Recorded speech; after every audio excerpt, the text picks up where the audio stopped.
All right. So you sent over this visual summary of Atomic Habits.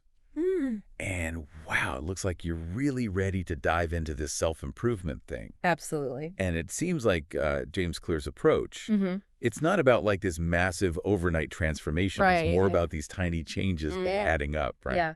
That's the really cool thing about this book, I think. Oh, It's not just like another self-help book, you know? It's like he gives you a right. framework, almost like a scientific blueprint for building better habits. That's really interesting. And I'm looking at this plane analogy here. Mm. And I got to say, it's pretty powerful. Yeah. So Clear says if a plane leaves New York, Okay. headed for LA, and it adjusts course by just 3 degrees, Yeah. which is barely noticeable at Yeah. takeoff, it ends up in Tijuana. Yeah. It's Uh, crazy, right? That's wild. Like, it really shows you how these tiny little choices we make every day, Uh-huh. they can really have a huge impact Yeah. on where we end up in life. And the math here is kind of mind-blowing. Okay. Just 1% better Okay. each day for a year, and you end up like 38 times better. It's amazing. So whether you're trying to write more or code more, Mm-hmm. even just eat healthier, Mm-hmm. those small wins, they really snowball over time. Absolutely. But how do we actually ensure we're making those 1% improvements consistently? Right. I mean, we all set goals, Ah. but sticking to them, that's the hard part. That's the tricky part, and that's where Clear's idea of systems over goals comes in. Okay. So instead of being fixated on that end goal, Uh-huh. he says we should focus on the daily processes that get us there. So less about I want to run a marathon Exactly. and more about like creating a training plan, Mm-hmm. figuring out your diet, Right. all the nitty-gritty details of your running system. Precisely. Okay. Think of it this way. If the goal is winning the game, Okay. the system is how you practice, how you train, how you prepare. It's not about that one-time achievement. Mm. It's about those consistent habits that shape our lives. Yeah, it makes you think about those times when you actually do hit a big goal, Oh, yeah. but then you kind of fall back into old patterns Absolutely. because you don't have that system in place to keep the momentum going. Exactly. But this whole idea of identity change, Yeah. that's where things get really interesting for me. Mm-hmm. So Clear says it's not just about outcomes and processes. Right. It's about who you believe you are That's right. at your core. Yeah, he says that lasting change starts with an identity shift. Okay. So instead of I want to write a book, Huh. it's I am a writer. So you become the type of person Exactly. who naturally gravitates toward that thing. Yes, you align your actions with the person you want to become. I like that. You make those actions a reflection of who you are at your core. Okay. That's a pretty powerful way to Yeah. reframe this whole self-improvement thing. It is. It's not about forcing yourself into some mold. Right. It's about evolving into the person you want to be. I love that. But to understand how to do that, Yeah. we need to understand how habits actually form in the first place. Absolutely. And that's where Clear introduces this idea of the habit loop. Okay. This 4-stage cycle: cue, craving, response, and reward. Okay, break it down for me. Sure. How does this habit loop actually play out in real life? No. Okay. Let's take social media. Okay. Something we're all familiar with. Sadly. Too familiar. So your phone buzzes. Okay. That's the cue. All right. You crave to know who messaged you or what notification you got, Oh. response. You pick up the phone and check, right? The reward, you satisfy your curiosity and you get that little hit of dopamine. But we all know Yeah. that quick check can easily turn into like 20 minutes of scrolling. Oh, absolutely. And over time, your brain starts to associate Right. that reward, that dopamine hit with the cue. Okay. So the next time you're bored or stressed, Mhm. you automatically reach for your phone. It's like a reflex. It's become your go-to response. So basically, we're training our brains to crave those distractions Yeah. without even realizing it. We are. Okay, so now that we get how this habit loop works, Mm-hmm. how do we start changing these ingrained patterns? That's where Clear's 4 laws of behavior change come in. Okay. These are like 4 powerful strategies to rewire our habits. All right, I'm ready. And the first law is make it obvious. Okay, make it obvious. So how do we make those good habits we want to build Or- more obvious? He says we need to start with awareness. Okay, He introduces this tool called the habit scorecard, right. where you literally write down every single thing you do in a day, Oh, wow. from the moment you wake up to the moment you go to sleep. So it's like this no-holds-barred inventory Yes. of your autopilot mode. Exactly. No more pretending. Right. You don't spend an hour scrolling before bed. Okay, and then what? Then you categorize each habit Mm-hmm. as positive, negative, or neutral. Okay. This helps you see which habits are serving you and which ones are holding you back. But even with this new awareness, Yeah, good intentions aren't enough. that's right. We've all been there. Oh, yeah. You tell yourself, I'm going to work out more, Totally. but then life gets in the way. So how do we bridge that gap Oh, between intention and action? Well, that's where the implementation intention comes in. Okay. Instead of vague promises, you get super specific. Mm-hmm. Like you say, I will work out for 30 minutes at 6 a.m. in my living room. So it's like scheduling a meeting with yourself. Exactly. And making it non-negotiable. Right. Okay. The time and location are clearly defined. No more, I'll exercise when I have time. Exactly. It's like that. And there's another technique here called habit stacking. Okay. What's that? So you basically piggyback on an existing habit. Okay. You could say, after I make my coffee each morning, I'll meditate for 5 minutes. That's really smart. Right. Yeah, you're not relying on willpower. You're just tapping into the flow of your day. Exactly. And the environment itself plays a huge role, too. Right. If you want to read more, create a cozy reading nook. Exactly. If you want to eat healthier, make sure those fruits and veggies Yeah. are front and center in the fridge. It's about minimizing friction for good habits and increasing friction for bad ones. Out of sight, out of mind. Right. Okay. So we've made it obvious. Okay. What's next? That brings us to the second law. Make it attractive. Okay. This is where we look at the brain's reward system and how dopamine plays a key role in forming habits. Okay, tell me more about this dopamine connection. So we're more likely to repeat behaviors that release dopamine that feel good neurotransmitters. So that's why planning a vacation Yeah. can be almost as enjoyable as the trip itself. Exactly. It's the anticipation that gets our brains buzzing. Okay, so how do we use this to our advantage? Clear suggests something called temptation bundling. Okay, I'm intrigued. You link an activity you need to do Okay. with something you want to do. Give me an example. Okay, let's say you have to do some boring paperwork, but you also really want to watch Yeah. the latest episode of your favorite show. Yes. Temptation bundling would be allowing yourself to watch that show only while you're doing the paperwork. So you're making the undesirable task more attractive Exactly. by pairing it with something you enjoy. Yeah, you're kind of tricking your brain into craving the chore. I like it. And another way to make a habit more attractive is by joining a culture where that habit is the norm. All right. If you want to run more, join a running club. Exactly. If you want to read more, find a book club. It's about surrounding yourself Yeah. with people who are already doing what you want to do. It makes it more fun and motivating. It does, and it Yeah. feels like you're all in it together. Yeah, I like that. And Clear also talks about the power of reframing. Okay. So you focus on the positive aspects of good habits and the negative aspects of bad ones. So instead of dreading that workout, Right. you remind yourself of how good you'll feel after. Exactly. Or instead of seeing saving money as a sacrifice, Yeah. you focus on the freedom and security it provides. This is fascinating. It is. It's like we're learning how to hack our own brains Yeah. to make those good habits more alluring and those bad habits less tempting. That's a great way to put it. Okay, what's next? That brings us to the third law. Make it easy. Okay, so we made it obvious. Yeah. We made it attractive. Uh-huh. Now we're making it easy. Right? This sounds promising. The idea here is to reduce the friction associated with good habits and increase the friction for bad ones. So how do we make those good habits easier? One strategy is called priming your environment. So if you want to work out in the morning, lay out your clothes and shoes the night before. You're removing those little obstacles that might make you hesitate. Yep. And another great tool is the 2-minute rule.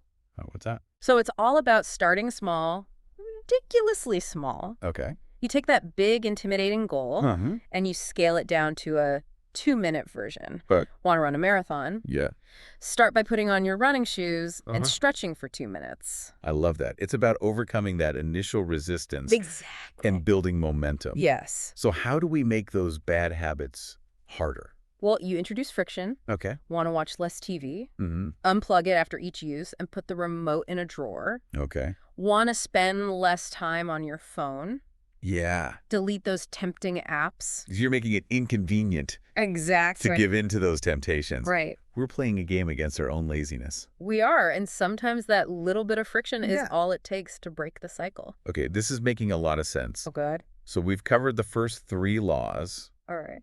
What's the fourth and final law of behavior change? The fourth law is make it satisfying. This is all about the power of rewards. Bring on the dopamine. Right. Remember, our brains love those feel-good neurotransmitters. They reinforce the habit loop. They're telling us, do that again. But the problem is, a lot of good habits, like saving for retirement or eating healthy, they don't have an immediate, tangible reward. Exactly. It's hard to stay motivated when you don't see those results right away. So how do we make those long-term habits more satisfying? We have to get creative. Okay. Clear suggests using visual measures of progress. Okay. Think habit trackers, workout logs, or even just moving marbles from one jar to another as you complete tasks. So you can actually see your progress. Exactly. And that makes it feel more real, more tangible. I like that. And another great strategy is finding an accountability partner. Someone who can offer encouragement and support. Yeah, like your own personal cheerleader. Exactly. And Clear takes us a step further with the habit contract. Okay, remind me what that is. It's a written or verbal agreement that outlines your desired habit, the consequences of not following through, and who will hold you accountable. It's official then. It is. You're putting skin in the game. Adds a level of seriousness to it. It does. And even with the best intentions, Clear acknowledges we're all human. We're going to slip up. We're going to slip up. We're not aiming for perfection. Right. We're aiming for progress. Exactly. And he emphasizes the importance of getting back on track quickly. Okay. He says, missing once is an accident. Missing twice is the start of a new habit. So even on those days when you don't feel like doing the whole routine, it's better to do a mini version than nothing at all. Absolutely. Just got to show up. You do even in a small way, just to maintain that consistency, to reinforce that identity. This is all incredibly insightful. It is. I feel like I'm starting to see my own habits in a whole new light.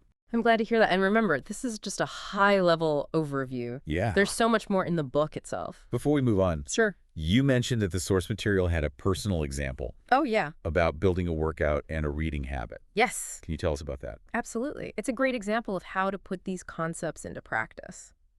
Yeah. Sometimes these things sound good in theory. Right. But seeing them in action makes it so much more tangible. Absolutely. And this personal system they describe in the source material, it's a perfect illustration of that. All right. So it's like a real-life case study. Yeah. Showing us how to apply these principles. Exactly. Awesome. So where did they start? Well, just like we talked about, the first step was taking a hard look at their existing habits using that habit scorecard. And this helped them identify prime opportunities for habit stacking. For example, they noticed they always made coffee first thing in the morning.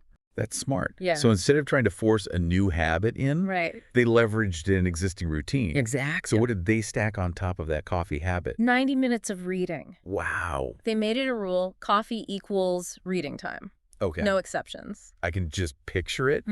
The smell of coffee, that cozy reading nook in a brand new book. It sounds so inviting. It does. And they took it even further by designating their balcony as their dedicated reading space. You're really creating that mental association between the location and the activity. Remember one space, one use? So no scrolling through your phone out there. Right. No doing work. It's a reading sanctuary. Exactly. Okay. I love that. But what about the workout habit? Okay. How do they make that one stick? For that, they used the implementation intention. They specifically stated, I will work out at 6 a.m. in the living room. No room for negotiation. Nope. They set themselves up for success by being super specific. Absolutely. And I bet having those dumbbells right there in the open, ready to go, that helped too. Yeah, out of sight, out of mind. Right. But in this case, it's the opposite. It's about making those cues for good habits as obvious as possible. And the source material even mentioned?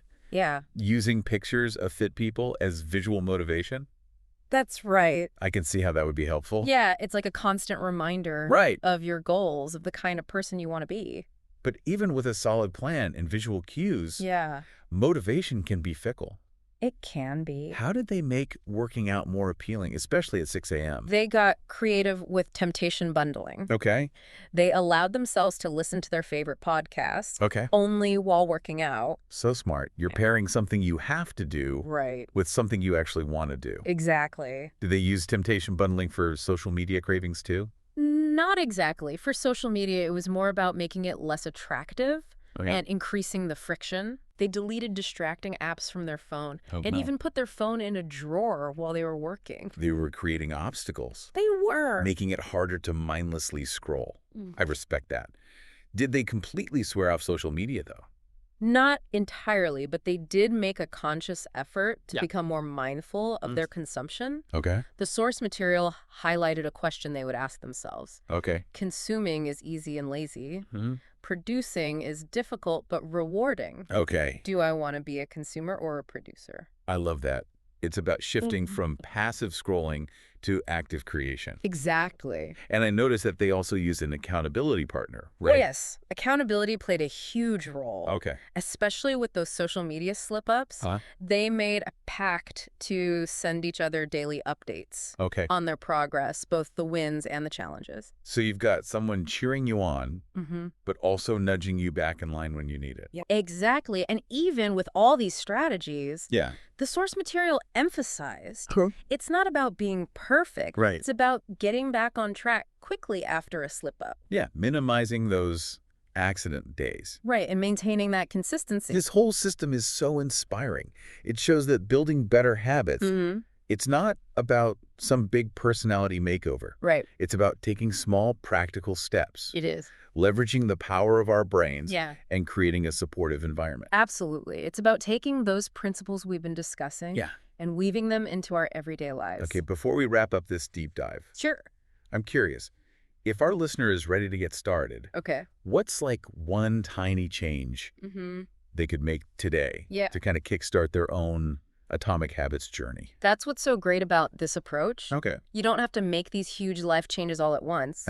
It's about finding that one small action. Something so easy, it almost seems silly not to do it. So we're not talking about like running a marathon tomorrow or writing a novel by next week. Right, we're talking micro commitments. Okay. Think about something like drinking a glass of water first thing in the morning. Okay. Meditating for just 1 minute.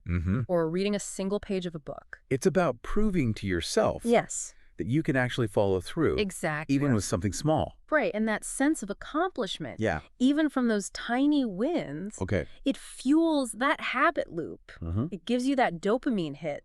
Which makes you want to repeat the behavior. So we're basically tricking our brains. In a way, yes. Into craving those positive actions. We are. This whole atomic habits framework is really clever. It is. It's not about brute force or willpower. It's about understanding how our brains work. Right. And using that to our advantage. And what I really like about it is that it's something anyone can do. It doesn't matter what your goals are or where you're starting from. Right. Or even how many times you've tried and failed in the past. This system gives you a clear path forward. It reminds us that we are all capable of change. Absolutely. Of becoming better versions of ourselves. We all have that potential. We just need the right tools and the right mindset. We do. And sometimes all it takes is one tiny change. One atomic habit. Exactly. To set the whole process in motion. That's right. So to our listener, what's your one tiny change? Yeah. What's that small step you can take today to start building a better habit, a better life? Absolutely. Consistency is key. It is. It's those small, seemingly insignificant actions repeated day after day that create those extraordinary results. That's right. Keep building those atomic habits. Okay. And I think you'll be amazed at what you can achieve. You will.